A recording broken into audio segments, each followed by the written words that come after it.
Here's a little behind the scenes from yesterday's video. Every time I explore an old historic home, somebody asks, but is it haunted? I have explored so many old abandoned houses and buildings, and never have I had a terror-filled, spooky experience. No woman in white floating down the stairs, no apparition in the mirror until this house.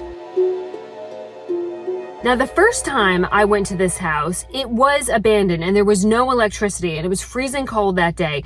So you really have to get your heart right with the Lord when you are doing that kind of exploration by yourself. And of course, I make some executive decisions throughout the process. Like when I got to the basement and I opened the door to the basement and there's this old windy wooden staircase into a black pit and abyss. And I said, not today, Satan. When I went back to this house, it was not freezing cold and all the lights are on and it's beautifully furnished and the owners were there, but they did leave when I started shooting video. So I am now back in this old house by myself, essentially.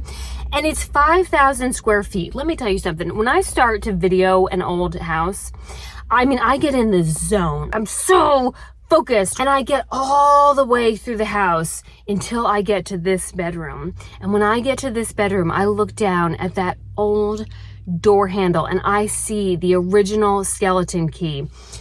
And it was just like a moment in the movies where the whole world fades away and you can't hear anything and it's just you and the doorknob. Surely everyone else has had that experience, but I am just so focused on this doorknob until suddenly, from somewhere not far behind me, I hear this blood-curdling, guttural, primitive, shrieking howl as though something was being ripped in half, stem from stern, starting at their thumbnails. And I died. I left my body. Everything flatlined. I was brain dead. My whole life flashed before me. I saw Jesus and I was like, hey, when did you get into real estate? I was no longer of this world. That is the level of terror that shot through my body. When I finally do come back into consciousness and I whip around thinking that I'm going to be face to face with Lucifer himself, or like Lucifer's sister-in-law, which would somehow be worse. And I'm prepared to see this demon behind me that has clearly followed me throughout the house. And instead, I see this motherfucker. Yeah. Through 5,000 square feet of house, there are zero cat noises, zero cat presence.